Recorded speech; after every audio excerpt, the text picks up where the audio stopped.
Ya,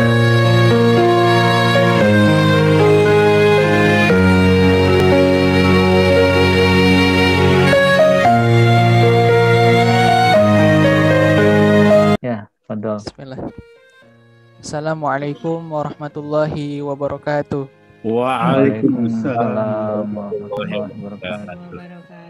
Alhamdulillahirabbil alamin wassalatu wassalamu ala asyrafil anbiya'i wal mursalin wa ala alihi wa sahbihi ajma'in amma ba'd.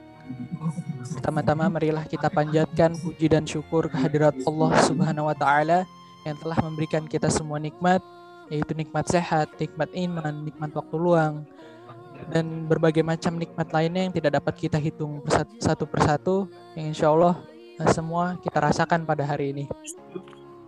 Dan juga tidak lupa salawat serta salam kita haturkan kepada junjungan Nabi besar Muhammad Sallallahu Alaihi Wasallam beserta kepada para keluarganya dan para sahabatnya, dan semoga kelak kita mendapat syafaatnya di hari akhir nanti. Amin amin ya rabbal alamin. Insya Allah pada hari ini kita akan mendengarkan kajian yang alhamdulillah telah hadir bersama-sama kita Ustadz Syarifuddin Mustafa. Assalamualaikum Ustadz. Waalaikumsalam warahmatullahi wabarakatuh. Yang insya Allah akan menyampaikan materi kajiannya tentang kaidah Qur'aniyah yang keempat. Karena waktunya sudah jam 8.13, kita langsung saja persilakan kepada Ustadz Syarifuddin Mustafa untuk menyampaikan kajiannya. Silakan Ustadz, dipersilakan. Ya, baik, terima kasih. Bismillahirrahmanirrahim. Assalamualaikum warahmatullahi wabarakatuh. Waalaikumsalam warahmatullahi wabarakatuh. Subhanallah walhamdulillah wala ilaha illallah wallahu akbar. Alhamdulillahilladzi bi ni'matihi tatimmu shalihat wa bi fadlihi wa karamihi tatanazzalu al barakat war rahmat. Wassalatu wassalam ala Rasulillah Muhammad ibni Abdillah wa ala alihi wa sahbihi wa man walah. Amma ba'du.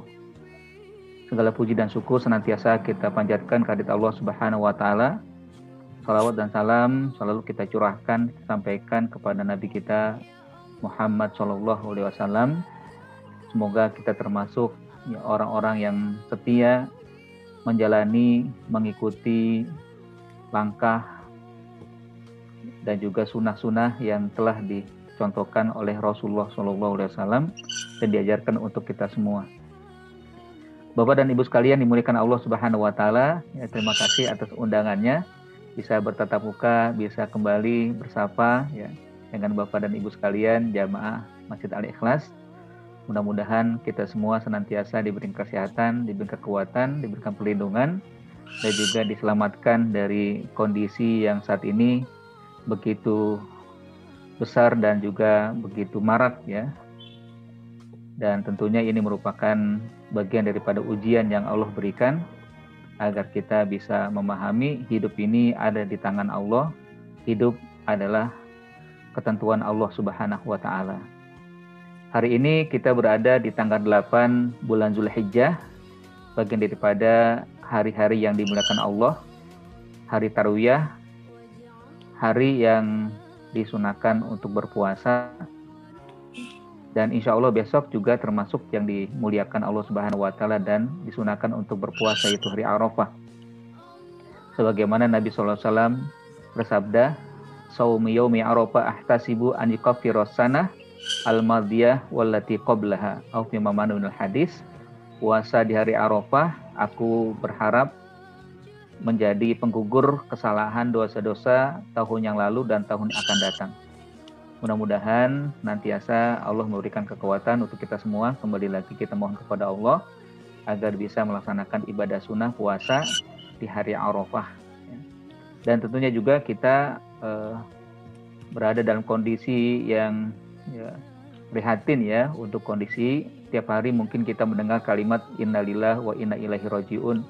Kalimat sudah berpulang dan berbelasungkawa ya, baik karena tetangga, karena sahabat, karena keluarga dan sebagainya. Ya, kondisi Covid yang masih terus berlangsung di negara kita, di Jakarta juga. Hakikatnya ini merupakan ketentuan dan juga kehendak Allah Subhanahu wa taala, tidak bisa kita menghindar darinya. Karenanya kalau dalam riwayat yang disebutkan oleh Aisyah radhiyallahu anha, karena Rasulullah SAW idza ra'a ma yuhibbu qala alhamdulillahilladzi bi ni'matihi tatimmu sholihat. Adalah Nabi, kata Aisyah, ketika melihat sesuatu yang baik, sesuatu yang disenangi atau nikmat, maka beliau mengatakan segala puji bagi Allah yang dengan nikmatnya sempurna segala kebaikan. Wa idza ra'a ma yakrahu faqala alhamdulillah ala kulli halin.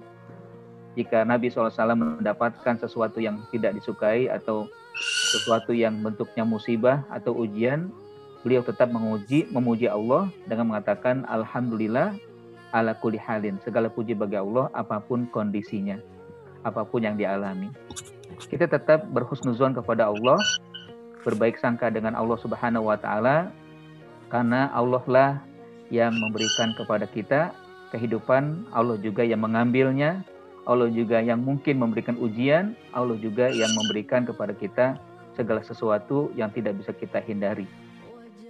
Ya, wa idza aradallahu bi khairan yusib minhu. Ya, kalau dalam hadis disebutkan, jika Allah menginginkan kebaikan kepada suatu hamba, maka diberikan ujian. Karenanya kita sedang diuji untuk dites oleh Allah Subhanahu wa taala, apakah kita senantiasa bersabar, senantiasa berbaik sangka, senantiasa berharap, senantiasa bersimpuh dan juga bergantung kepada Allah Subhanahu wa taala atau tidak. Bahkan dalam suatu hadis juga Rasulullah SAW juga mengajarkan kepada kita dalam sabdanya, Allahumma raddini biqadaika wa barik li fi ma quddirali. Ya Allah, berikanlah kepadaku keridhaan dari apa yang telah Kau tetapkan.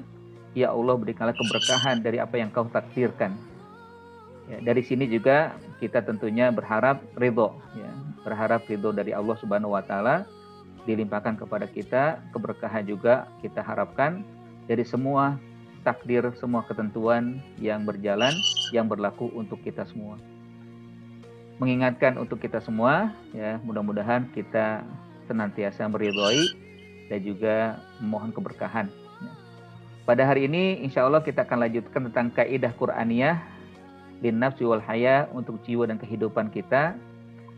Yang keempat kita masuk, yaitu manusia memiliki basirah. Ini diambil dari satu ayat yang ada dalam surat Al-Qiyamah ayat 14. Allah berfirman, a'udzubillahi minasyaitonirrajim, balil insanu ala nafsihi basirah.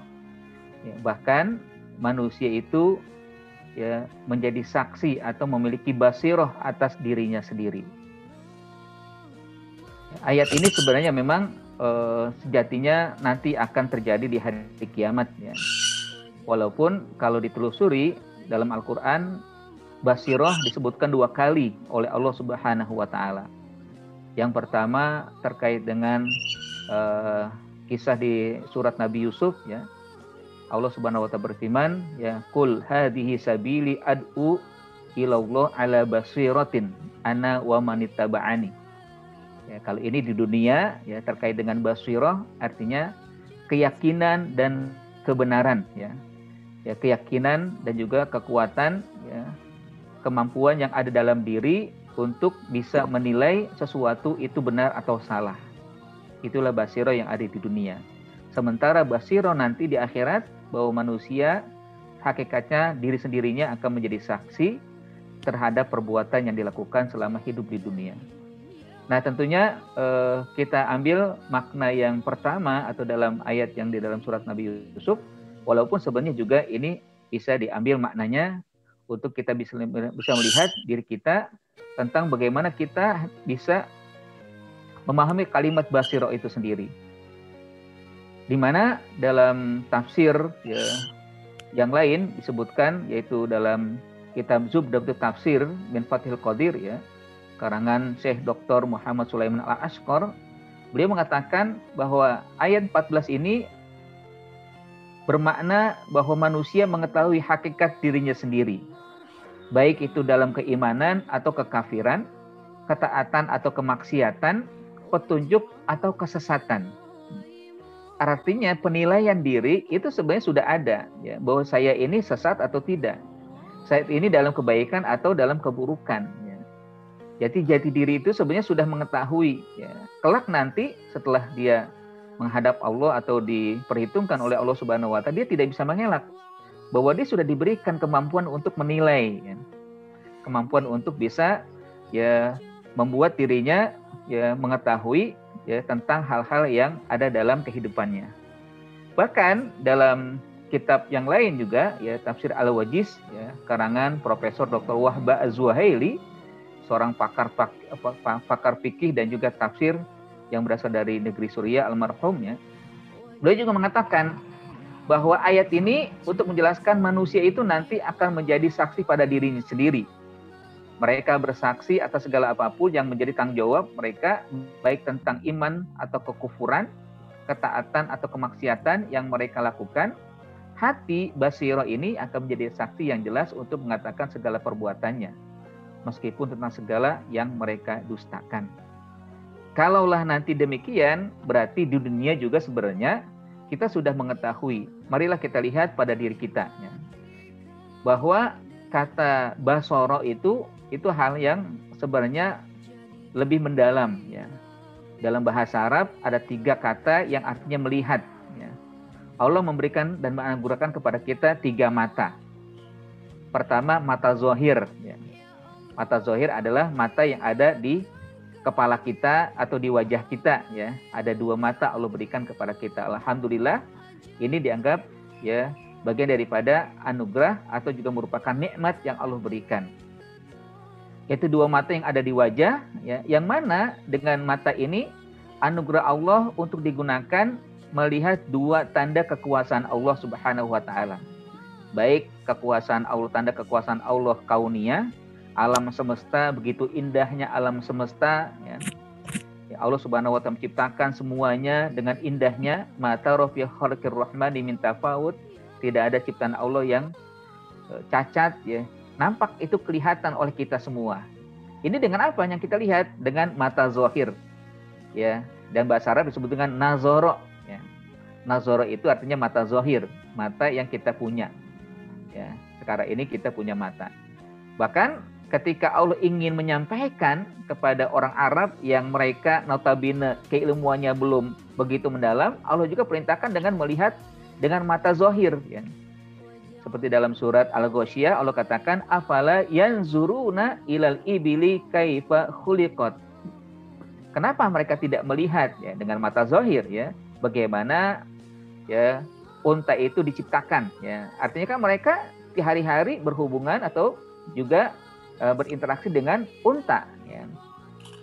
Jadi melihat langsung, ya, wa ilal ardi kaifa sutihat wa il jibali kaifa nusibat, ya, wa ila samai kaifa rufi'at, gitu kan. Allah meninggikan langit, Allah juga membentangkan bumi, Allah mengokohkan gunung, itu kan kelihatan. Artinya nggak perlu dengan yang lain, ya, cukup dengan nazoro, dengan mata zohir. Atau juga dengan untuk melihat tanda-tanda kekuasaan Allah yang sifatnya Qur'aniyah, ya, Al-Quran, ya.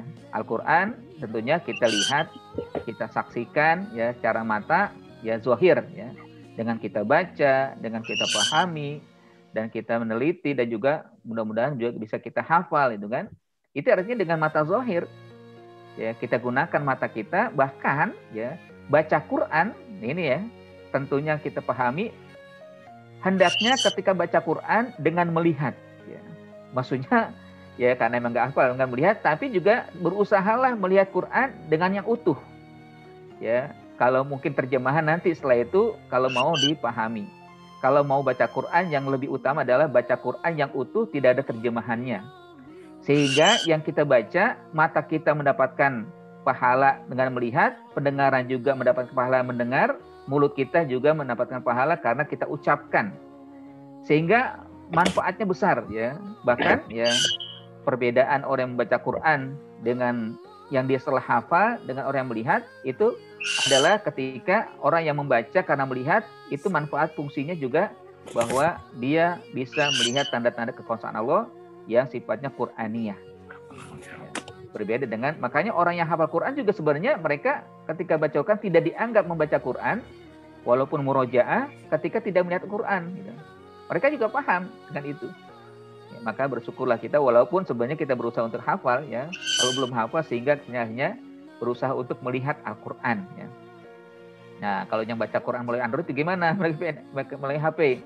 Ya kalau terdesak nggak apa-apa lah, tapi kalau lebih baik adalah berusaha untuk membaca Quran menggunakan Al-Qur'an yang memang dicetak ya. Al-Qur'an yang memang ada ya, kita miliki baik di masjid ditaruh atau di rumah ya, baca Quran tanpa terjemah. Kalau nanti mau memahami, ambillah terjemah setelah baca Quran.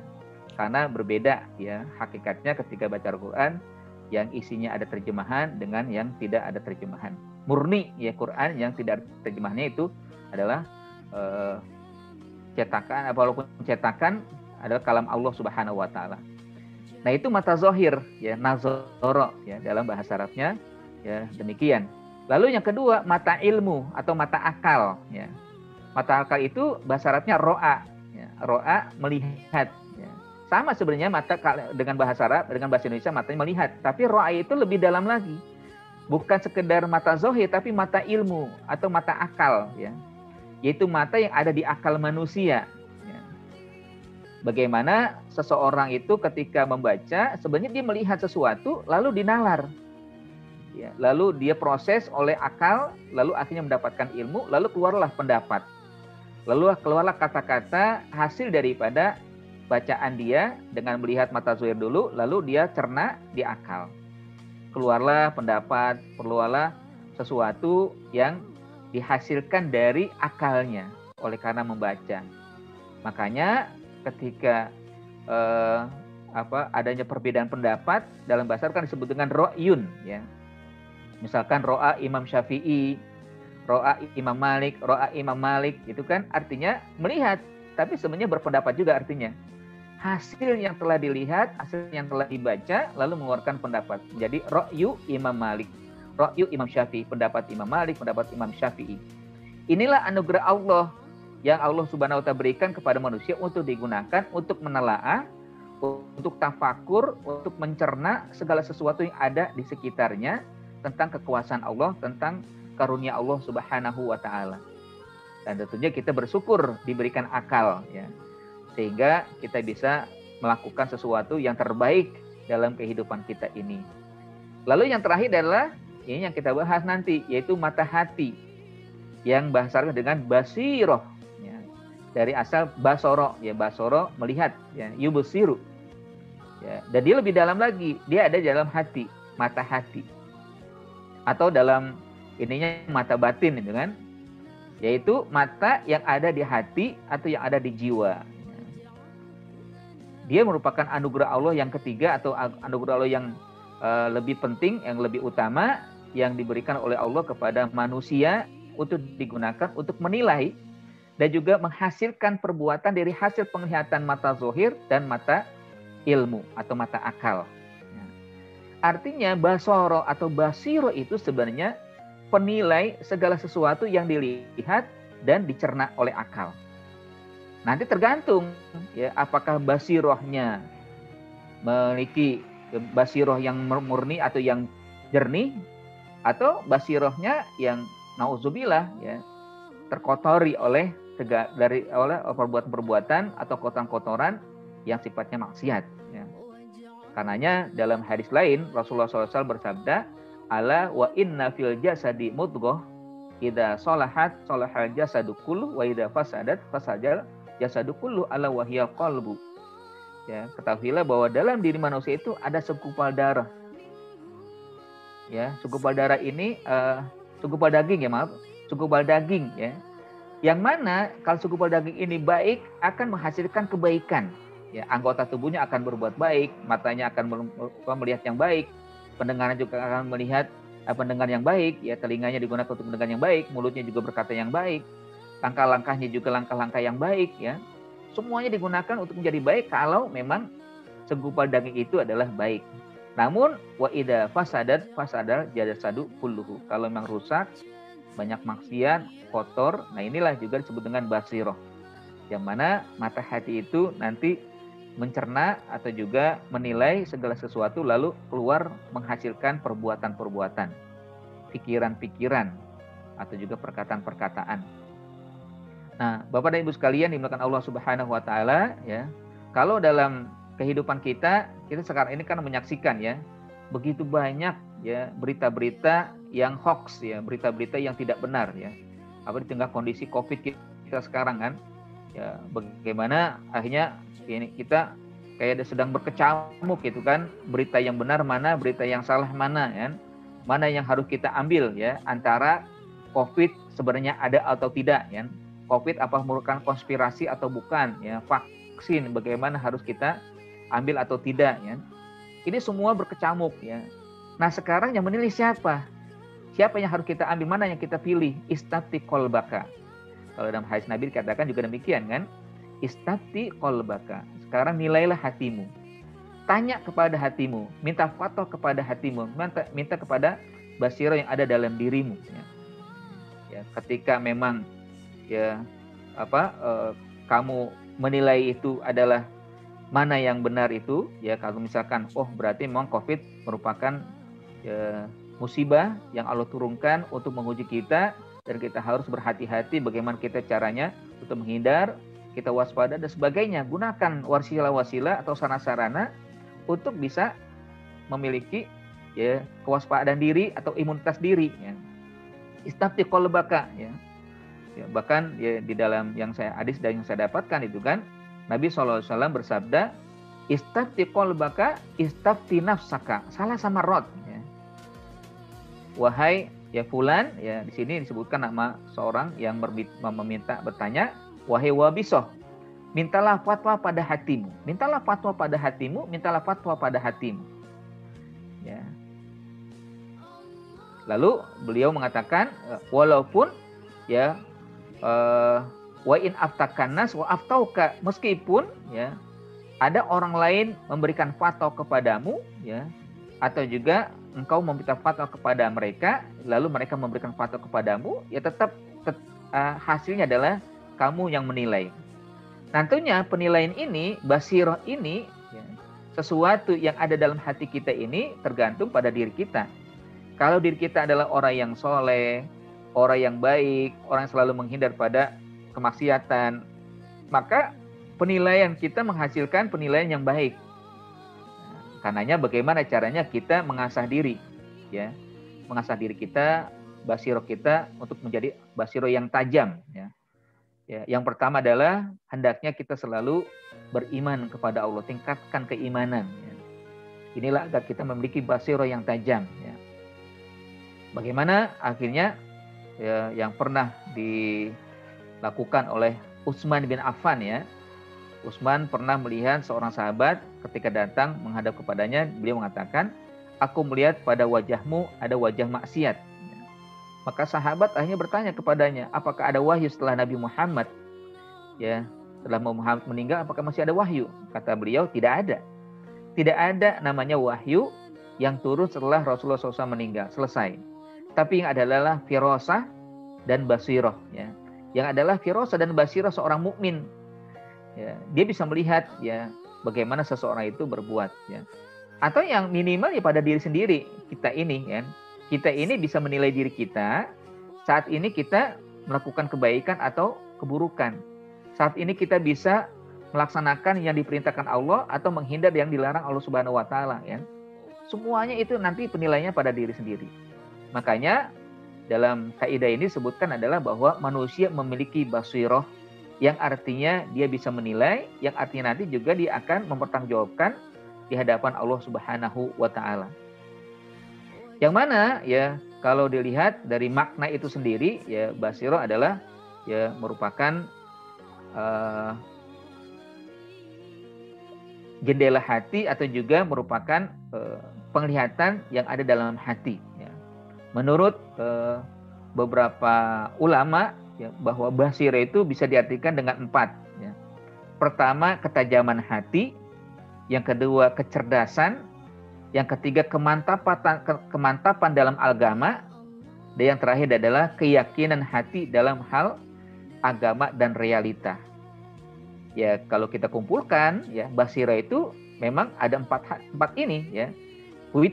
Seseorang itu sebenarnya diberikan oleh Allah ketajaman hati. Ya, ketajaman hatinya untuk bisa menilai sesuatu. Allah juga memberikan kecerdasan kepada manusia. Setiap orang diberikan kecerdasan. Bagaimana juga Allah memberikan kemantapan di dalam agama. Ada orang yang akhirnya agamanya lurus, agamanya baik, karena mantap dia dengan itu. Ya. Ada juga yang akhirnya dia tetap mantap di dalam agama yang sesat. Ya tergantung. Ya. Nah tentunya nanti dialah yang akan mempertanggungjawabkan kenapa memilih agama yang dia mantap di situ. Dan juga keyakinan hati, ya, yang terakhir bahwa semua ini terkumpul dalam diri kita. Kita diberikan oleh Allah anugerah demikian untuk menilai sesuatu yang ada di hadapan kita. Ya, nah, sekarang tentunya kita berada di dalam kondisi yang bisa kita nilai ini mana ya yang ada, ya, walaupun kebenaran tetap mutlak milik Allah, tapi kita bisa memantapkan diri kita dengan basiro itu, di mana ini merupakan inti kekuatan manusia bahwa basiro adalah satu untuk semua yang diberikan oleh Allah. Orang bisa terbangkitkan karena basirohnya, dia akan sanggup mengakses segala macam informasi melalui mata batinnya atau melalui basirohnya, dan dia akan membaca apa yang tidak bisa dibaca oleh orang lain. Kalau tadi ya, dalam diskusi ringan ya, Budi juga menyatakan ya kalau dalam pendidikan kan adanya di alam bawah sadar itu kan. Ini juga sebenarnya bisa bisa dieksplor gitu kan ya. Atau juga bisa dipahami bahwa manusia itu memiliki alam bawah sadar yang artinya basiroh juga sebenarnya ya. Yang nanti akhirnya bisa bagaimana ditingkatkan ketajamannya. Baik ketajaman dalam masalah ilmu, pengetahuan, masalah dia menerima kebaikan, masalah dia menghindari diri dari kejahatan, keburukan, masalah dia nanti menilai sesuatu yang akhirnya membuat dia selamat ya, atau membuat dia menjadi orang yang soleh, yang takwa dan sebagainya. Semuanya ada dalam diri manusia. Tergantung nanti apakah dia selalu berusaha untuk meningkatkan ketajaman basirohnya atau tidak. Makanya kita bersyukur ya, ini pengurus Masjid Al-Ikhlas ya yang berusaha untuk mengadakan ya kajian-kajian walaupun di era pandemi tetap ada ya, walaupun dengan online, tapi ini bagian daripada cara kita untuk bagaimana meningkatkan basiroh ya dengan kajian-kajian ya, bahwa setiap sesuatu harus ada usaha ya. Yang pertama tadi kan usahanya adalah dengan meningkatkan keimanan ya. Itulah bagian daripada basiro yang akhirnya membuat kita bisa tajam, memiliki kecerdasan dan juga kemantapan dalam masalah menjalankan aktivitas keagamaan dan juga keimanan kepada Allah Subhanahu wa taala. Nah, yang kedua juga bagaimana untuk meningkatkan basiro, hendaknya berusaha untuk ya mengkaji ya, untuk membaca ya, terutama bacalah Al-Qur'an ya. Quran bukan sekedar bacaan, tapi Quran juga merupakan ilmu pengetahuan. Semua ilmu itu terangkum di dalam Al-Qur'an ya.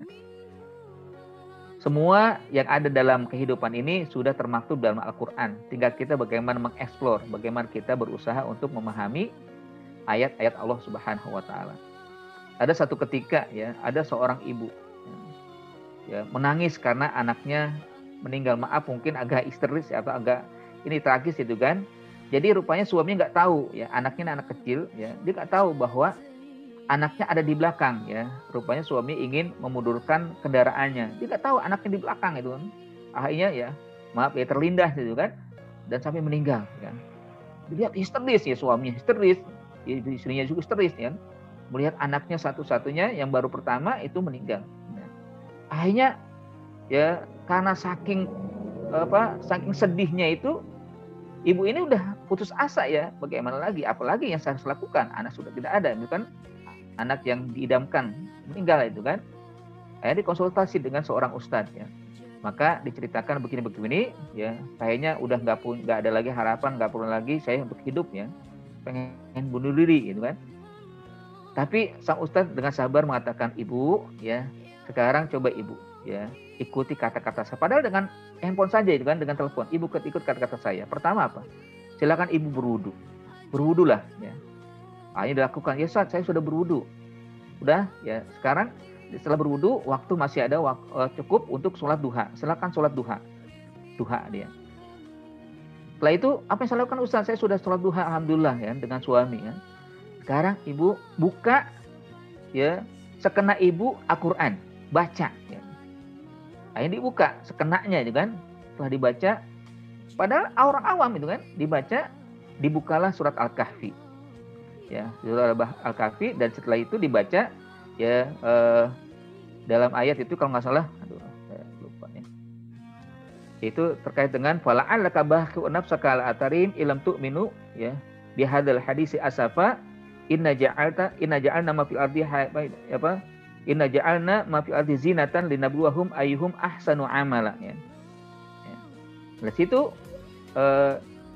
seakan-akan dia mendapatkan ilham itu kan, mendapatkan ilmu terkait dengan apa yang sedang dialami ya.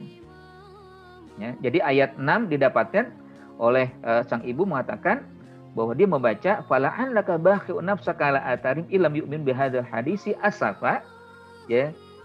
Kemungkinan kamu akan mencekik dirimu gitu kan. Ya, kemungkinan kamu akan bunuh diri kata Allah kepada Nabi Muhammad SAW ya, atas apa yang mereka lakukan ala asarihim, pengaruh yang mereka lakukan terhadap wahai Muhammad jika mereka tidak beriman dengan Al-Qur'an yang kau bacakan ini. Lalu ayat ketujuhnya, inna ja'alna ma fil ardi zinatan laha linabluwahum ayyuhum ahsanu amala. Sesungguhnya kami jadikan apa yang ada di muka bumi ini sebagai perhiasan bagimu, ya, baginya linabluwahum, agar kami uji, ya. Agar kami uji siapa di antara kalian yang terbaik amalnya. Tersontak ya, tersentak ya, sontak ya, sang ibu ini kaget, loh, Masya Allah ya, bahwa hidup ini adalah ujian. Ya, jangan sampai akhirnya karena ujian bunuh diri. Padahal waktu itu dia nggak memiliki pemahaman tentang Al-Quran. Sungguh katanya, ini merupakan ajaib ya. Allah berikan kepadanya Al-Quran ya, dengan itu dia menjadi sadar. Ya. Artinya memang Al-Quran memiliki satu kekuatan ya untuk meningkatkan basiroh. Ya. Sehingga akhirnya seseorang ketika membaca bukan sekedar mendapatkan pahala, tapi juga mendapatkan ya ketajaman basiroh itu. Nah yang ketiga juga bahwa basiroh itu bisa ditingkatkan dengan amal-amal soleh ya. Amal-amal soleh itu adalah agar manusia juga bisa memiliki ya ketajaman basiroh. Ya. Kenapa? Karena amal soleh itu kan hakikatnya bukan sekedar Allah akan memberikan ganjaran, akan memberikan balasan, tapi juga bisa menajamkan atau menguatkan kemantapan dirinya. Bagaimana dia harus berbuat, beraktivitas di dalam kehidupan ini. Ya. Manusia tentunya diarahkan untuk beramal soleh. Apapun ya mengenai perbuatan-perbuatan itu, apakah kalau dikatakan sepele atau ringan atau kecil atau mungkin bagi orang nggak ada harganya, yang penting berbuat baik, berbuat soleh, gitu kan? Karena Allah Subhanahu Wa Taala paling tidak ya, dalam satu ayat atau dua ayat mengatakan kadang Allah berikan balasan falahum ajrun ghairu mamnun, gitu kan? Illal ladzina amanu wa amilus solihat, kecuali orang beriman dan orang beramal soleh, falahum ajrun ghairu mamnun, mereka akan mendapatkan ganjaran yang tanpa batas. Kadang juga disebutkan oleh Allah dengan tidak sia-sia apa yang dikerjakan. Ya, dalam surat Al-Anbiya Allah berfirman, wa may ya'mal minas solihati wa huwa mu'minun fala kufrona lisa'yihi. Barang siapa yang berbuat baik dan dia beriman, maka tidak akan disia-siakan segala usahanya. Ya tentunya selain daripada Allah berikan ganjaran tidak sia-sia, tapi juga Allah Subhanahu Wa Taala akan memberikan ketajaman, ya, sebagaimana yang dilakukan oleh Utsman tadi. Ya, dalam kisahnya kan Utsman bisa mengetahui. Kenapa? Karena rajinnya beliau berbuat baik, ya, rajinnya beliau bersedekah atau berinfak dan juga melakukan segala yang ditetapkan oleh Allah dan juga diajarkan oleh Rasulullah. Sehingga akhirnya basirohnya tajam. Ya. Nah ini sesungguhnya adalah kenikmatan yang Allah berikan kepada kita semua dengan apa yang digariskan oleh Allah Subhanahu Wa Taala ya.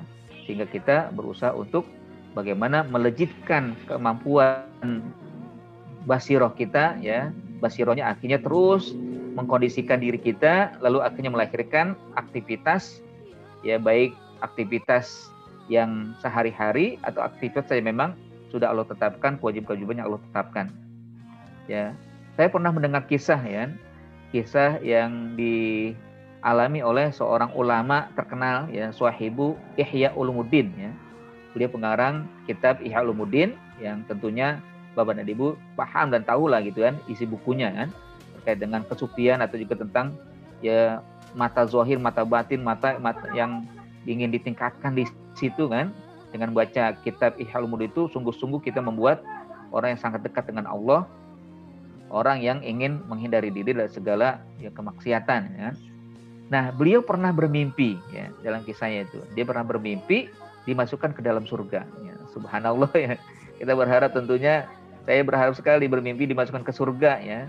Ya alhamdulillah ya. Tapi di situ di dalam mimpi itu ya Allah bertanya kepada ya sang imam ya, wahai ya imam ya, wahai Ghazali selainnya kan, wahai fulan itu kan, wahai hamba Allah kan.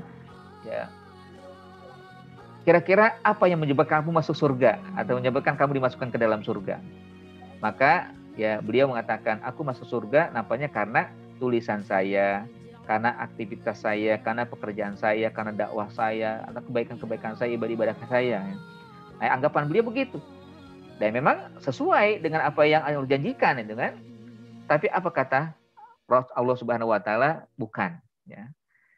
Bahwa yang kamu membuat ya masuk surga ya, walaupun itu ada, tapi yang paling penting adalah karena kamu pernah menyelamatkan seekor lalat di saat kamu menulis, lalu lalat masuk ke tintamu, lalu kamu ambil itu lalat, kamu bersihkan ya kotoran-kotoran yang melekat pada dirinya yaitu tinta-tinta itu dan kamu keringkan, lalu akhirnya dia bisa terbang kembali. Itulah yang menyebabkan aku memasukkan kamu ke dalam surga. Bagi Imam Ghazali itu sepele. Ya. Artinya ya biasa lah mungkin begitu. Atau sesuatu yang itu kan binatang. Gitu kan. Rupanya enggak bagi Allah Subhanahu wa ta'ala. Ya. Itu yang menyebabkan dirinya memiliki kesempatan ya untuk mendapatkan pahala dan juga ganjaran berupa surga. Mungkin kita ada di sekitar kita kan. Ya, binatang atau sesuatu yang kita lalu ya kesian itu menolong ya mungkin kucing ya. Yang lagi lapar kita berikan, biasa ya kucing binatang gitu kan. Atau mungkin ada burung, kita punya mangga, punya rambutan atau punya pepaya di halaman yang sudah mentik, sudah mau dipetik atau sudah matang itu kan tiba-tiba dimakan oleh mereka. Apakah itu sia-sia? Enggak. Kalau kita ikhlas insya Allah ya. Nah, insya Allah akan menjadi sebab ya tanpa terkira Allah memberikan pahala. Yang penting kita ridho ya. Nah ini kan perlu adanya basiroh ya. Bahwa semua sesuatu tidak ada yang sia-sia dalam kehidupan kita. Amal soleh yang kita lakukan, insya Allah tidak akan ada yang sia-sia. Ya, kalau dalam ayat ini katakan, innahu mayyattaqi wa yasbir wa innallaha la yudhi'u ajral muhsinin. Sesungguhnya bagi yang bertakwa, bagi yang bersabar, Allah tidak akan menyia-nyiakan amal-amal ganjaran bagi orang yang muhsin, orang yang ihsan. Subhanallah ya. Ini adalah kaitannya dengan basiroh kita tingkatkan. Pertama dengan iman, yang kedua dengan baca-baca Quran, terutama bacaan-bacaan ilmu yang lain. Ya, yang ketiga adalah dengan ya berusaha untuk berbuat baik, ya berbuat amal-amal soleh. Ya. Yang ketiga, yang keempat adalah berusahalah juga untuk ya ridho ya. Berusahalah untuk bagaimana caranya kita berhusnuzon kepada Allah Subhanahu wa taala. Ya. Ya, karena itu bagian daripada peningkatan basiroh ya yang lain ya. Karena kalau tidak kita jaga diri kita ini ya maka akan dihiasi oleh setan ya. Setan akan menghiasi diri kita dengan keburukan-keburukan, paling tidak dengan suudzon kepada Allah. Apalagi yang menimpa kita saat ini begitu banyak ya, kalau boleh katakan tanda kutip mungkin ya, wajar itu kan kalau kita kesel itu kan. Tapi nggak manfaat juga kalau kesel itu. Dari kekesalan, hindari ketidaksenangan itu kan. Sebagaimana yang tadi saya bacakan hadisnya, Allahumma raddini biqadaika wa barik li fi ma quddirali.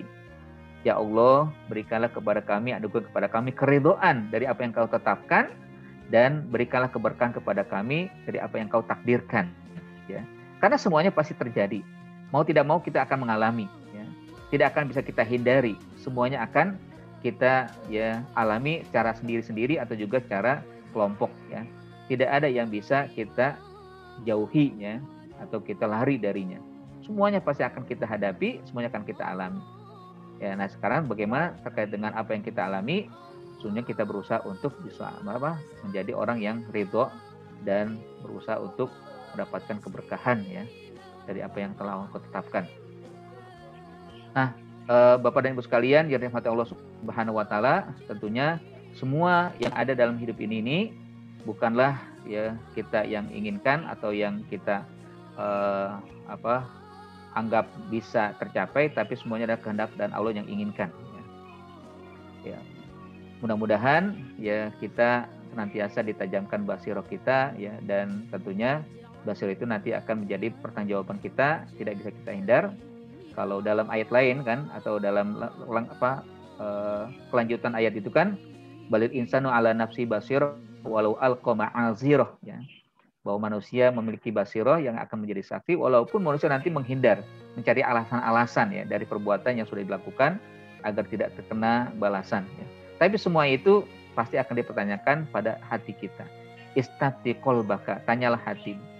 Bagaimana kondisi sekarang? Ya tentunya kita membutuhkan basirah ya. Kondisi sekarang kita membutuhkan akan ketajaman jiwa ya, lalu kita bisa menilai apa yang terjadi.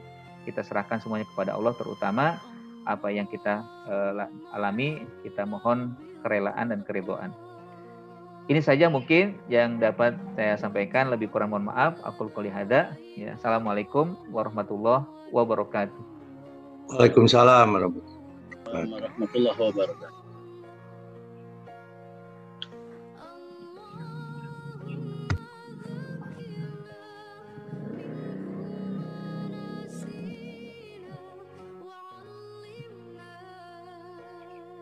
Alhamdulillah. Silakan mana MC? Persilakan kepada para jamaah. Saya. Oh ya, Ya, Pak Dadang. Silakan. Alhamdulillah. Kedengaran suara saya jelas ya? Jelas, ya, Pak. Silakan Pak Dadang. Alhamdulillah, syukran jazakumullah khairan katsiran Syarifuddin Mustafa. Teman-teman sekalian, grup pembelajaran kita ini mudah-mudahan diridhoi Allah Subhanahu wa taala. Amin.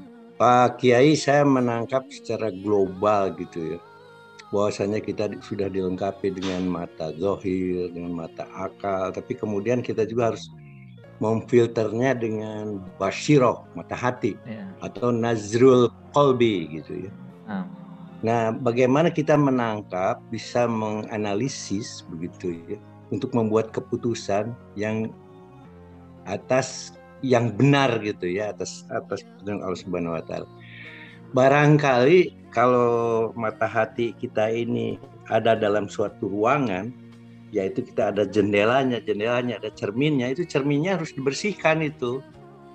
Kalau bertahun-tahun cermin itu dibiarin gitu sehingga jadi gelap, orang yang lewat di luarnya tuh nggak kelihatan tuh. Ada yang cantik juga nggak kelihatan gitu ya, itu harus dibersihkan tiap hari.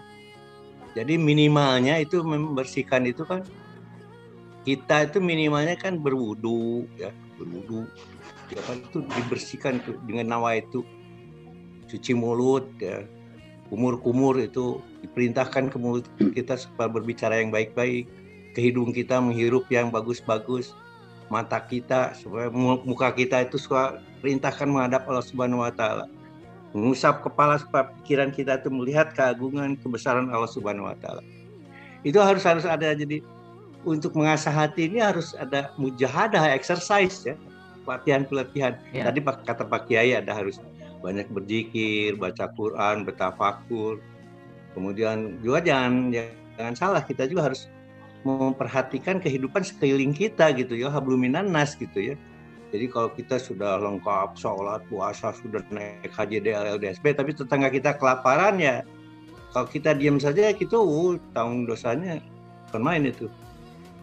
Jadi gitu Pak Kiai. Nah, yang tambahin, bukan saya nambahin, saya baca. Ada ngaji rasa ya. Ngaji rasa itu rasa kita itu jangan menurut kita sendiri gitu ya. Dari hasil pengasahan hati itu kita harus memang sudah membedakan dengan pasti gitu. Ini kebenaran itu bukan benar kata kita gitu. Mata hati yang bersih itu melihat kebenaran itu mutlak gitu.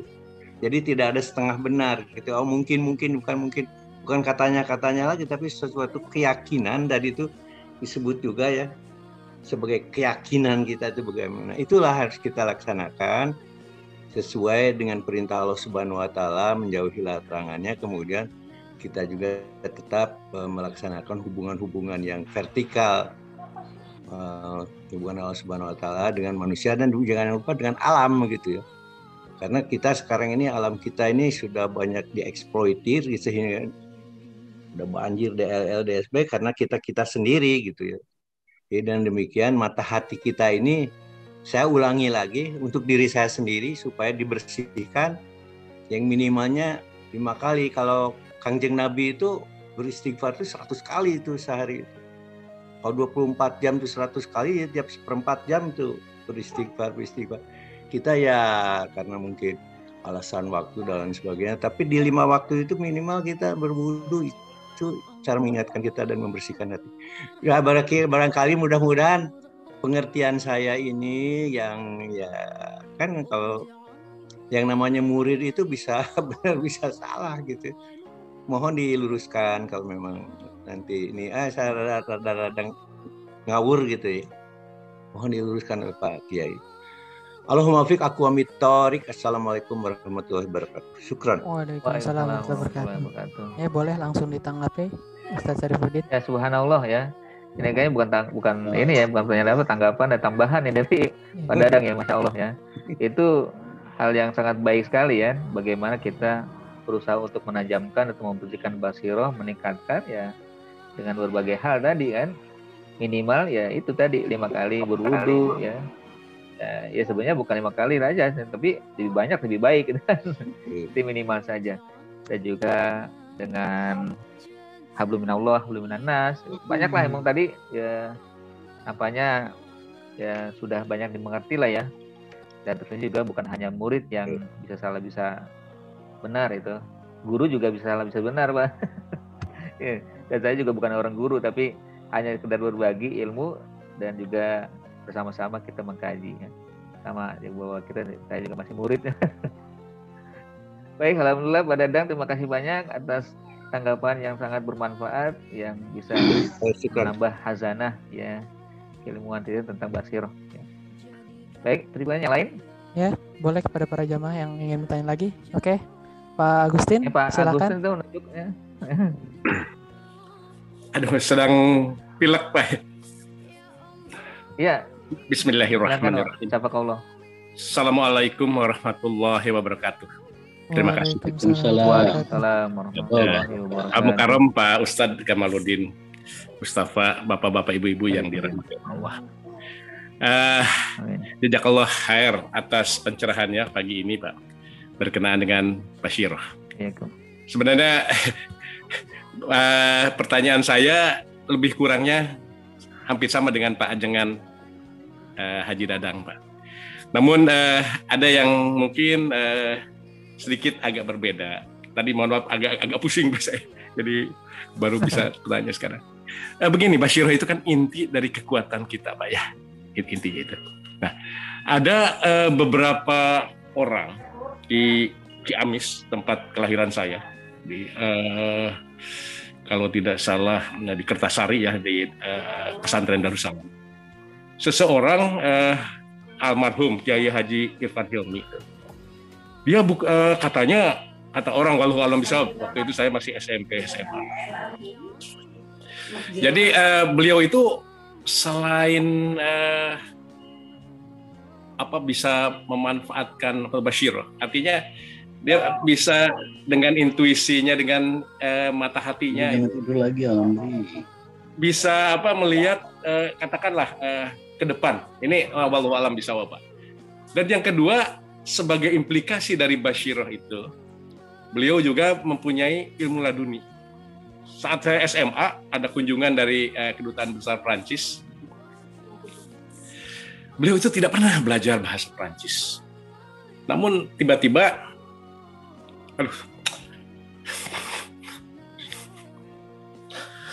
saya kayak emosional. Beliau itu lancar dengan gramatika dan tata bahasa yang luar biasa. Nah, apakah ada hubungan basiroh itu dengan laduni, Pak Ustadz? Demikian, mohon maaf. Wabillahi taufik wal hidayah. Assalamualaikum warahmatullahi wabarakatuh.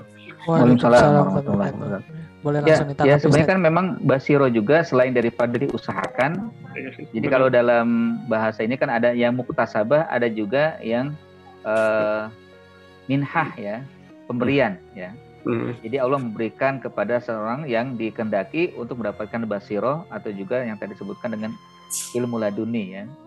Jadi ada yang muktasabah juga yang diusahakan ya. Kalau kita mungkin kita yang usahakan, kita berusaha untuk menjadi orang yang memiliki basiro yang tajam, basiro yang tinggi, basiro yang bersih dan sebagainya, atau ilmu-ilmu yang lain kita bekerja atau kita belajar dan sebagainya. Itu adalah muktasab ya, yang diusahakan. Dan tidak dipungkiri ada orang juga yang secara khusus Allah berikan. Contohnya lah ketika Nabi Musa. Nabi Musa adalah sosok yang diberikan oleh Allah sebagai kenabian ya, nabi. Tapi ada hamba Allah yang Allah berikan secara min ladunna ya, ilma ya, ya, dari sisi kami berikan ilmu kepada dia, rupanya mengalahkan ilmunya Nabi Musa ya. Dari mana dia belajar? Ya tentunya dari Allah Subhanahu wa taala ya kan. Dan itu tidak dipungkiri. Dan tentunya perlu dipahami juga bahwa yang namanya basiro itu tidak pernah melencengkan manusia. Karena yang melenceng bukan basiro namanya, tapi hawa nafsu. Ya kan? Kalau misalkan, oh saya punya basiro, apa itu? Kita harus bekerja sama dengan jin, kan? Ya kita harus begini begitu, yang sifatnya maksiat, nggak mungkin itu basiro. Tapi itu merupakan hawa nafsu yang terkendali oleh dirinya, ya, yang akhirnya dia menyimpang. Ya. Jadi pemberian Allah itu tidak mungkin menjerumuskan manusia. Semua pemberian Allah pasti inginnya adalah hidayah, petunjuk, jalan yang lurus, lalu masuk surga. Bukan akhirnya orang yang ya, mengatakan ini saya dapat wangsit ya, ini saya dapat wahyu ya, sebagaimana yang selama ini terjadi ya, ada Lia Eden, ada Musodek ya kan, katanya dapat wahyu begini, dapat begitu. Ini nggak mungkin. Nggak mungkin Allah mengatakan begitu atau memberikan begitu kecuali dia memang sudah dirasuki setan atau hawa nafsu dan sebagainya. Ya. Wajar kalau misalkan ada dari yang diceritakan tadi Pak Agutin, Masya Allah ya. Ya, itu adalah memang ya mungkin Allah memberikan khasiat atau karomah ya kepada dia setelah beliau ibadahnya tekun ya dan sebagainya. Dan mohon maaf beliau tidak mereka itu tidak mendeklar ya tadi tidak apa namanya adiguna artinya tidak. Iya, adiguna. Tidak menyatakan bahwa dia punya ilmu laduni itu. Ya. Jadi ada memang orang itu nggak mau ya. Ada di kisah itu kan juga di masa tabiin ya. Abdul bin Mubarak gitu kan. Jadi beliau menemukan ada seorang budak itu Masya Allah, dia tidak diketahui bahwa dia ibadahnya rajin gitu kan. Sehingga akhirnya Abdul Mubarak ingin membelinya kan. Dibeli kan. Tapi ketika dibeli diketahuan bahwa budak ini ibadahnya rajin. Maka dia minta, ya Allah, aku tidak pengen diketahui oleh orang selain daripada Abdul bin Mubarak ya. Setelah ini panggillah aku atau cabutlah nyawaku ya.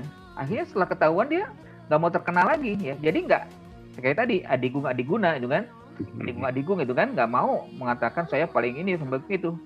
Itulah memang sifat orang semakin tajam, semakin besar tawadunya, semakin meningkat akan ketahuan dia kepada Allah dan tidak mau ketahuan oleh orang lain. Abdul bin Wasi juga mungkin pernah kita kenal ya, pernah kita dengar ya, bagaimana cerita beliau di masa Umar bin Khattab. Jazakumullah khairan katsiran. Waalaikumsalam Pak Agustin. Ya, ada jamaah lagi yang ingin bertanya atau menanggapi? Dipersilahkan. Kita masih ada waktu 25 menit ini untuk sesi tanya jawab. Assalamualaikum. Waalaikumsalam. Ya, Mas Kadar. Assalamualaikum. Waalaikumsalam. Silakan Mas Kadar. Silakan Pak. Pertama mohon maaf karena saya terlambat ngikutin di sedikit, tapi begitu dengar Basyiro saya ingat surat Yusuf ayat 108 Ustaz. Iya betul. Qul hadhihi sabili ad'u ila Allah ala basiratin ana wa man betul. Itu saya baca bukti secara nyata rasional atau emosional gitu. Basyirah ada satu kitabnya Quraisy begitu saya ingat saya itu. Penjelasan soalnya itu. Kemudian karena ini harus berdasarkan Quran dan hadis, setelah selesai baca Quran biasa kita berdoa, Ustaz. Doanya nasaluka hudan nuron hudan nurrahmah dan seterusnya. Padahal saya juga selalu pernah dengar dulu waktu kecil, Al-Qur'an yanbun ilma wal irfan gitu. Bahwa Quran itu juga akan menerbitkan sumber dari ilmu dan budaya. Nah, sekarang bagaimana ini kaitannya dengan budaya ini? Terima kasih, Ustaz. Terima kasih gitu. Ya. Jadi kita juga perlu paham bahwa setiap sesuatu itu kan ada namanya kearifan lokal ya, atau adat yang ada di tengah kehidupan manusia, masyarakat ya. Jadi Allah dan Rasul tidak mengabaikan adanya kearifan lokal ya. Setiap orang punya kebiasaan ya, tapi Allah ingin dan juga Rasul ingin meluruskan setiap kearifan lokal itu ya. Tapi tidak dengan membasmi ya. Jadi kalau misalkan di tengah kehidupan masyarakat ada kebiasaan, itu kan ada dalam satu kaidah al-ada muhakkamah ya, kebiasaan itu menjadi hukum. Selama kebiasaan itu tidak melanggar syariat Allah kan. Sehingga ya namanya Al-Qur'an, ya Al-Qur'an adalah kitab Allah yang multi ya, untuk siapa saja bisa digunakan ya.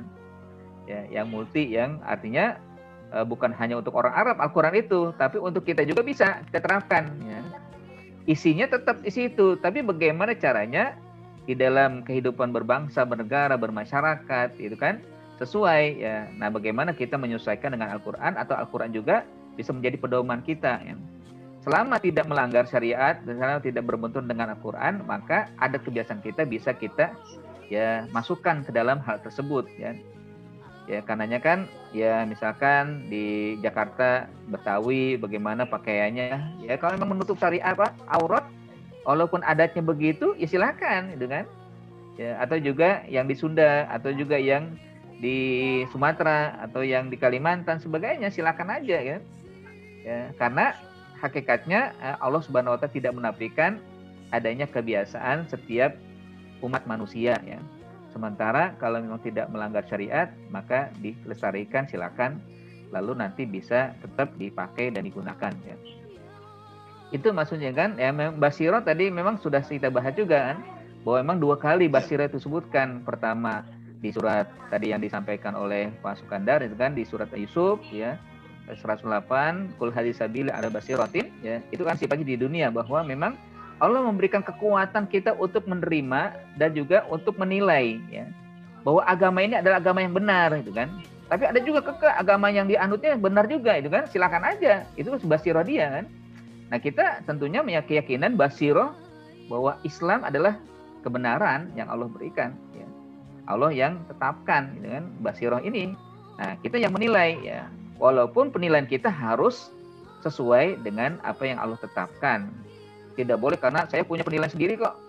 Tapi kalau memang penilaiannya bertolak belakang, berarti ada sisipan di situ kan. Ada yang membonceng dia gitu kan. Yang bonceng siapa? Setan kah? Atau juga hawa nafsu kah? Ya. Sehingga akhirnya dia basirohnya ya malah pada yang salah dengan yang menyimpang.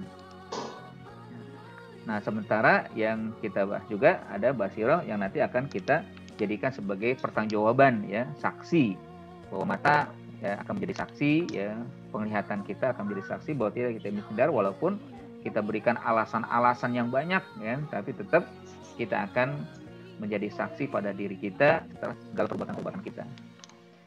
Walau mungkin itu Pak Sukandar ya sebagai tambahan dan juga jawaban. Ya, Pak Bu Dini nih udah siap untuk bertanya. Iya. Ya, silakan.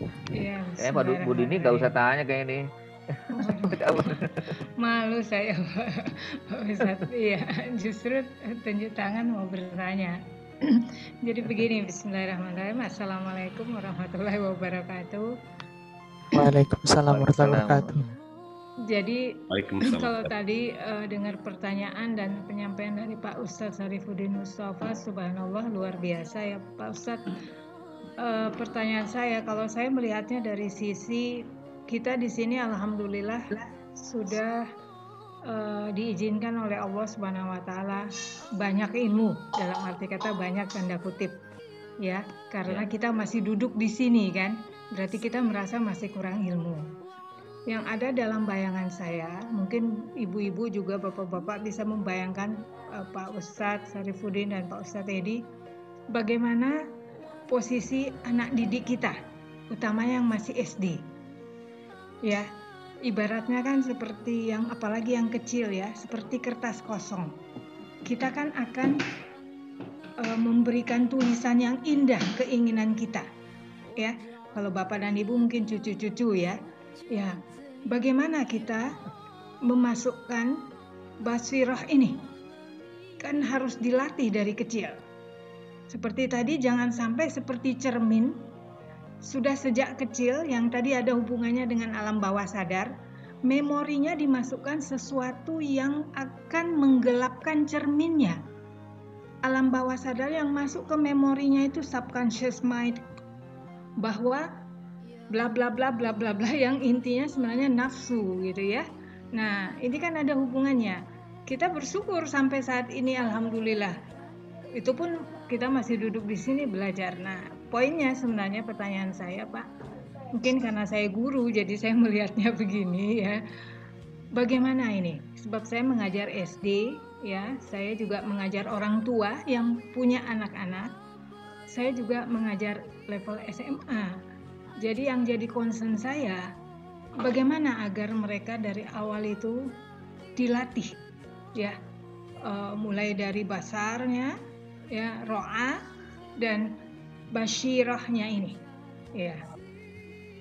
Yang paling pas mungkin kalau kita bahasa kerennya instan ya, instan tanda kutip gitu Pak Ustadz Pamungkas ya, ya. Karena walaupun saya mengajar bahasa Inggris, tetapi saya selalu selipkan hal-hal yang sifatnya agama. Sebab kan tujuan utamanya kan itu ya, hidup di dunia ini bukan berbahasa Inggris ya, ya. Dan tidak, nanti ditanya kita mau bahasa Sunda aja ya Pak Dadang ya. Kalau ditanya yang ngertinya bahasa Sunda, jawabnya bahasa Sunda. Mungkin demikian aja Pak Ustadz. Terima kasih banyak semuanya, maaf batin. Assalamualaikum warahmatullahi wabarakatuh. Waalaikumsalam warahmatullahi wabarakatuh. Masya Allah ya Bu Dini, terima kasih. Selain bertanya juga memberikan masukan ya, memberikan tambahan ilmu pada kita. Oh, kita semuanya adalah thalib ya. Kita semua adalah pembelajar yang tidak boleh berhenti ya. Memang ketika seperti yang disampaikan kepada tadi bahwa ibarat cermin kan harus selalu diasah, harus selalu dibersihkan ya. Jangan sampai ya paling tidak jadi burem itu kan kaca atau cermin kita. Nah, memang kita harus paham juga bahwa ilmu itu semuanya milik Allah. Dan ilmu itu tidak boleh dipisahkan ya. Antara kan sekarang kan mungkin orang mengatakan ada ilmu agama, ada ilmu non agama gitu. Padahal semua ilmu itu agama. Ya. Ayat Allah tidak pernah mengatakan ya, kecuali ulama ya. Ulama itu umum ya. Tidak dikatakan ulama itu untuk kiai ya. Innama yakhsyallah min ibadil ulama kan. Itu ulama bukannya ulama yang seperti yang pakai peci atau yang pakai jubah, bukan. Orang yang berdasi pun, orang yang pakai baju jas pun, kalau dia memang punya ilmu, dia disebut ulama kan. Yang hakikatnya semua ilmu itu bisa mengantarkan seorang pemiliknya itu yakhsha, jadi orang yang takut kepada Allah. Makanya ketika seorang guru pun, walaupun tadi mungkin dikatakan mengajar bahasa Inggris, diselipkan tentang agama kan. Ya, bukan bahasa Arab doang yang harus agama itu kan. Bahasa Arab pun ada juga yang non agama kan. Ya, di dalam orang Arab kan sendiri mereka belajar dan mengajar pakai bahasa Arab, belajar matematika bahasa Arab dan sebagainya. Nah, karenanya perlu juga memang seorang guru itu memahami bahwa belajar itu semuanya harus disandingkan dengan agama, dimasukkan, disisipkan. Sehingga nanti alam bawah sadarnya masuk gitu kan. Masuk ke dalam alam sadar bahwa dirinya ini harus seperti ini. Harus seperti itu kan. Ya sesungguhnya ya ilmu itu tidak boleh dipisahkan dari agama atau tidak ada pemisahan ilmu, tidak terbagi dua ya. Ya kalau sekarang kan memang ada usaha sekulerisme ya, dibedakan antara agama dengan pemerintahan ya. Kalau dulu kan ungkapannya i'timali qaisar qaisar wa malillah lillah itu kan, berikan untuk kaisar pemerintahan, untuk pemerintahan itu sendiri, lillah itu untuk agama sendiri kan. Ini kan akhirnya terjadi pemisahan itu. Itu karena memang mereka protes terhadap agama yang doktrinnya begitu kuat, lalu akhirnya mereka memisahkan, gitu kan? Maka timbullah Protestan itu kan. Nah, sementara dalam Islam tidak seperti itu. Ya, karenanya ya bagaimana menggabungkan seorang pengajar itu. Nah, ini pentingnya juga mungkin apakah pengurus yayasan atau pemilik pendidikan memiliki kepala sekolah misalkan yang memberikan kepada guru mewanti-wanti bahwa ilmu itu semuanya harus ya tidak boleh dipisahkan ya. Sehingga ketika mengajar walaupun matematika, biologi, fisika atau yang sering diungkapkan dengan ilmu eksat itu kan, itu semuanya harus mengarah kepada agama. Sisipkan itu kan. Ya bahasa Inggris itu apa ya, sehingga akhirnya anak-anak yang apalagi di SD ya yang mereka sedang kita cetak gitu kan, kita tulis ya pada mereka catatan-catatan yang mulia, catatan yang baik sehingga ia tumbuh jadi sosok yang kelak ya memiliki basiro atau memiliki kecerdasan bukan hanya sekedar intelektual tapi kecerdasan spiritual ya. Makanya kan kalau kita lihat dalam ayat Al-Qur'an yang menegaskan tentang diutusnya Rasul itu surat Al-Jumu'ah ya, waladzi ba'atsa fil ummiyina rasulan minhum yatlu 'alaihim ayatika wa yu'allimul kitaba wal hikmata wa yuzakkihim kan. Jadi Allah Subhanahu wa taala mengutus nabi itu untuk membawa 3 misi kan. Ya, kalau saya simpulkan dengan adanya Allah mengutus nabi untuk memberikan kecerdasan emosional ya, kecerdasan intelektual dan kecerdasan spiritual gitu kan. Ya kan? Dengan ta'lim itu kan intelektual, dengan tazkiyah ada kecerdasan spiritual. Artinya keduanya atau ketiganya disandingkan, akhlak ada, pribadi yang berilmu ada, pribadi yang soleh ada ya. Nah sekarang kan memang ironinya banyak orang yang hanya belajar untuk ilmu dunia ya atau ilmu eksat ya, yang ya tentunya guru yang berperan di mana mereka akhirnya digembleng atau juga dimasukkan ilmu-ilmu yang seakan-akan terpisah dari agama. Walaupun di SMA ya, walaupun di SD ya, walaupun yang sifatnya negeri itu kan ya tidak perlu juga mengasingkan atau juga memisahkan agama dengan itu. Terutama intinya peran utamanya adalah guru. Subhanallah, terima kasih Bu Dini atas pertanyaannya dan juga tanggapan beliau. Iya, sama-sama Pak Ustaz. Insya Terima kasih Allah. banyak jawabannya. Amin. Ya, mungkin ada jamaah lain yang ingin bertanya. Kita masih ada waktu 10 menit lagi. Bisa dimanfaatkan. Ya, Pak Suwanda dipersilakan. Terima kasih. Assalamualaikum warahmatullahi wabarakatuh, Pak Ustadz. Waalaikumsalam warahmatullahi wabarakatuh. Waalaikumsalam warahmatullahi wabarakatuh. Sedikit aja saya itu banyak mengamati dan kemudian mendengar dari Pak Ustadz mengenai basirah tadi. Dan barangkali ya, kalau kita tidak bisa membedakan mana basirah yang sebetulnya betul-betul basirah, kemudian ada juga dalam tanda kutip basirah dari setan gitu Pak ya. Nah ini banyak saya kira orang awam itu tidak memiliki atau tidak bisa membedakan mana yang seperti itu. Sehingga semua orang itu merasa bahwa dia punya pendapat ini, pendapat itu, dan dianggap sendiri itu sebagai benar gitu kan. Bahkan timbul faham-faham liberalisme itu Pak Ustadz ya. Ini yang mungkin jadi bagi orang awam itu jadi bingung gitu, membingungkan gitu kan ya. Bagaimana paham liberalisme itu kemudian dikaitkan dengan hak asasi manusia katanya untuk berpendapat dan lain sebagainya itu kan. Nah ini untuk berpendapat secara umum dan berpendapat secara agama gitu kan. Ini ya, mesti kita orang awam itu belum bisa membedakan mayoritas orang Pak ya. Nah ini timbulnya juga ada paham liberalisme di kita ini yang sangat juga mengkhawatirkan gitu kan ya, mengkhawatirkan dipahami oleh masyarakat secara umum gitu kan. Apalagi timbul hoax itu aja segala macam lah gitu. Nah ini sebetulnya bagaimana sih Pak Ustadz peran para ulama ya terutama ya. Kalau peran pemerintah dalam tanda kutip bukan agama lah gitu ya, itu kan banyak macam-macam lah, itu mereka itu hak asasi manusia itu harus ditegakkan dan lain sebagainya, sehingga ketika ada seorang mencela pendapat yang memang bertentangan dengan agama itu dianggap kita itu sebagai musuh negara lah gitu kan. Nah ini barangkali pencerahan Pak Ustadz untuk kami ini, bagaimana kami bisa menginikan peran dari seorang ulama lah kita ya, mungkin termasuk Pak Ustadz. Bagaimana supaya masyarakat itu tidak tersesat lah gitu kan. Nah ini kalau saya sih selalu ikut lihat fatwa MUI itu, ya anggap aja itu memang yang paling itulah yang untuk selama ini ya Pak ya. Fatwa dari MUI itu yang paling jempolan lah gitu kan.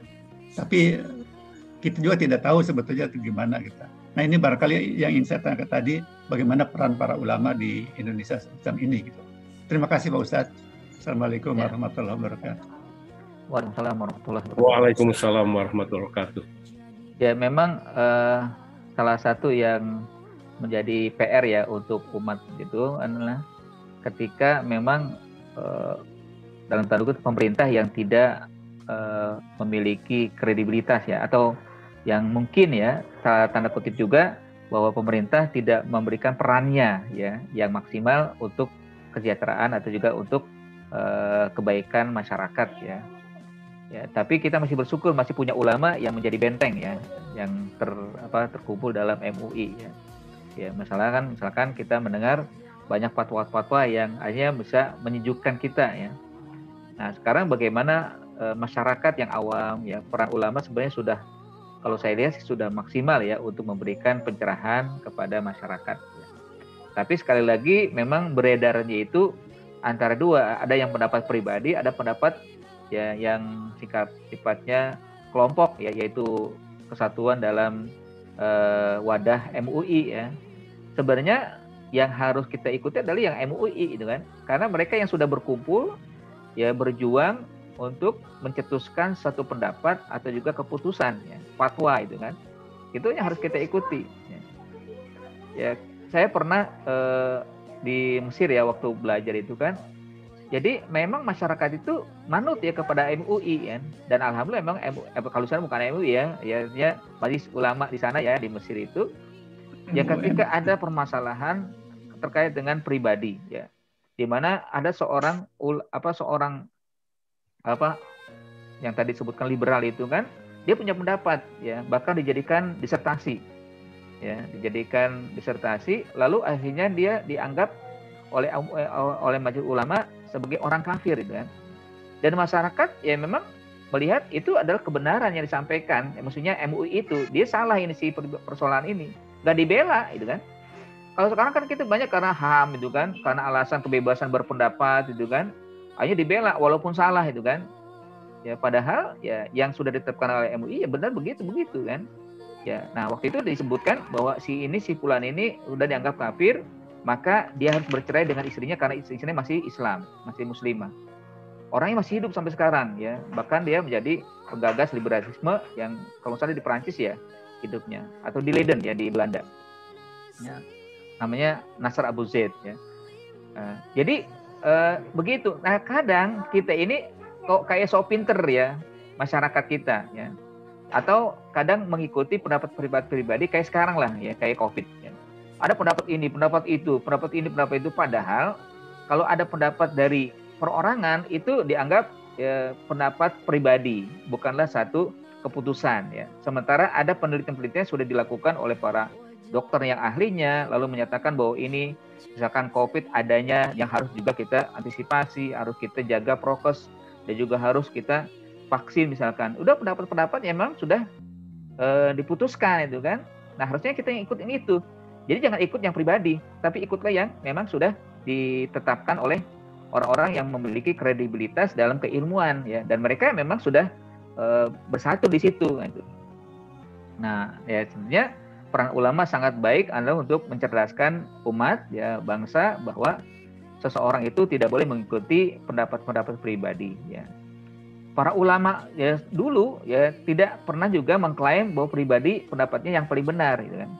Kalau sekarang kan mungkin alasannya HAM, alasannya kebebasan berpendapat gitu kan. Ya, nah ini juga tentunya tidak adil ya di dalam bagaimana mereka melihat sesuatu, memandang sesuatu.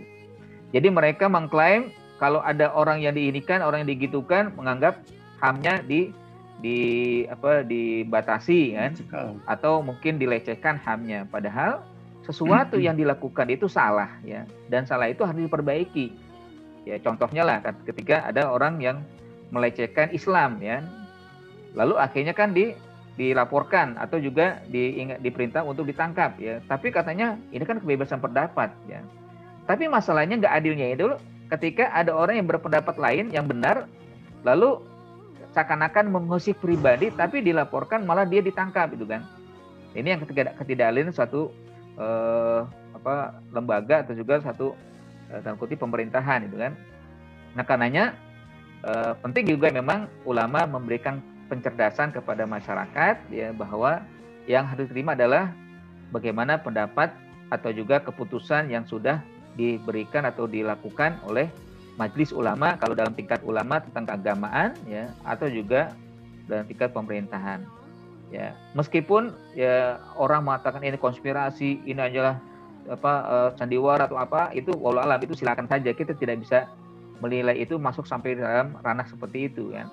Nah sekali lagi juga memang mereka akhirnya pada diri masing-masing, istafti qalbaka tadi, tanyalah hatimu ya, kira-kira yang kamu ikuti ini mana ya. Kalau pribadi tentunya pasti lemah gitu kan ya. Makanya kalau dalam pendapat Abu Bakar kan, seseorang yang berpendapat tentang Al-Quran, ayat Al-Quran, walaupun merasa dirinya benar, itu hakikatnya salah gitu kan ya. Hakikatnya salah karena dia merasa yang paling benar itu kan. Nggak mungkin orang punya pendapat lalu mengatakan paling benar ya. Karena pendapat seorang itu zonni sifatnya kan, praduga. Ilmu itu zonni, praduga. Tapi kalau sudah berkelompok maka lebih kuat daripada pribadi kan ya. Kalau sudah menjadi satu keputusan bersama ya. Ya. Mungkin itu ya yang bisa saya tanggapi. Terima kasih Pak Ustadz. Ya sama-sama. Alhamdulillah, Masya Allah. Kajian yang telah disampaikan dari Ustadz Syarifuddin Mustafa dan para tanggapan jamaah maupun pertanyaan-pertanyaan dari jamaah dan jawaban dari Ustadz yang Masya Allah, yang insya Allah di sini akan membuka khazanah keilmuan kita semua. Insya Allah ilmu ini akan melekat di hati kita dan bisa kita amalkan. Amin amin ya rabbal alamin. Sekarang sudah masuk jam 9:30 pas, mungkin bisa kita akhirkan kajian pada hari ini dengan mengucapkan hamdalah alhamdulillahirabbil alamin dan membaca istighfar astagfirullahaladzim astagfirullahaladzim astagfirullahaladzim. Dan kita baca kita tutup dengan majelis ini dengan doa kafaratul majelis. Subhanakallahumma wa bihamdika asyhadu an la ilaha illa anta astaghfiruka wa atubu ilaik. Saya sebagai moderator izin untuk pamit undur diri. Assalamualaikum warahmatullahi wabarakatuh.